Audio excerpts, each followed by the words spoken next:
Do you think do you think all boxers need a game plan before they go into the ring? Yes, you do. You do need a game plan, but a game like I've been around. I've been into this game maybe like more 43 years now, and I've seen a lot.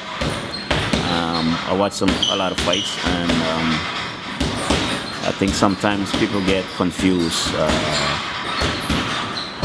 with assumptions and game plans. They might hear a fighter, trainers or something would say something that to the sound like, oh, he starts fast and he's gonna get tired, and we're gonna wait and we're gonna get him at the end of the fight. We're gonna take him in the deep waters and we're gonna win or something. I don't think that's a game plan. I think that's an assumption. You're assuming that the person is going to get tired. If the person doesn't get tired, then what happens? So I don't see that as a game plan. A game plan to me is more like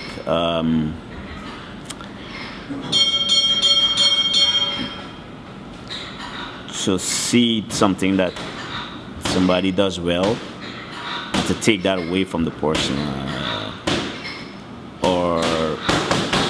Or like I'll give you an example. One time I had one of my guys was fighting.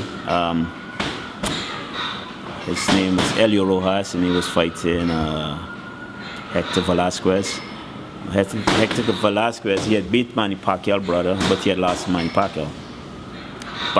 So, but he, at the time, the kid would throw like 110 punches, 105 punches around.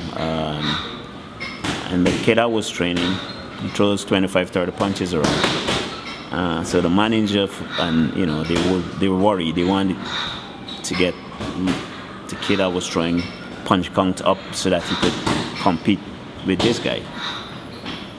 So so my game plan was, there's no way I could just turn somebody throwing 25 punches into throwing 150 punches. Like, the body doesn't work like that.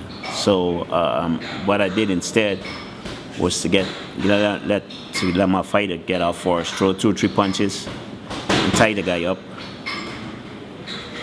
2 or 3 punches, move around, 2 or 3 punches, tie him up.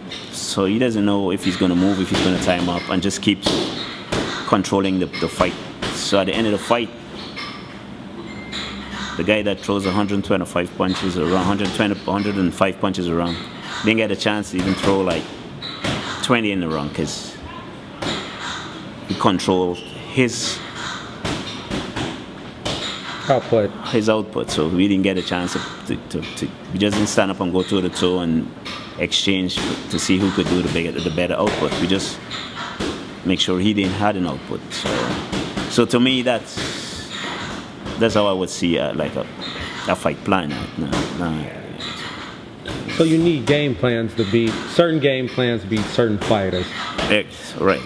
So let's take okay, you just gave us the example of a high volume puncher. Say you take a low volume puncher like Floyd Mayweather that's very defensive. Right. How do you break a fighter like that down to beat him? Okay, so if I had to say something about Floyd, I think what Floyd does better than everybody else, he's focused more than any fight I've ever seen. He doesn't make mistakes, and if he do, he corrects it right away. So in other words, we were in school and you're doing a test, and you're going for 100 in math, and you get 95 right, and I get 50 right.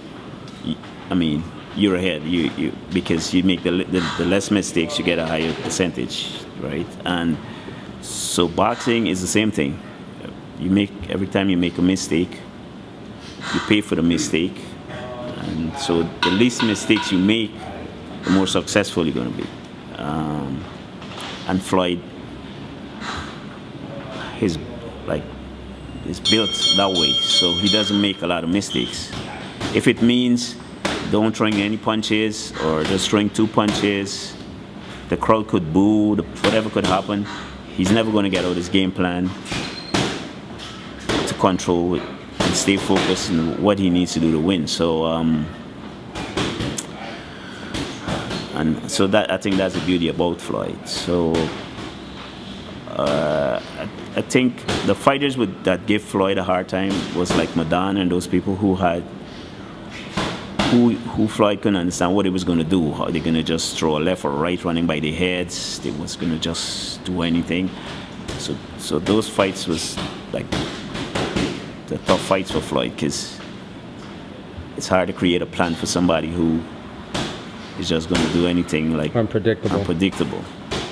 But anybody who is going to do the predictable thing, throw a jab, throw a right, follow him around the ring, and he's going to just see what they're doing in a couple of minutes, figure out what they're doing, and just stay above it. So.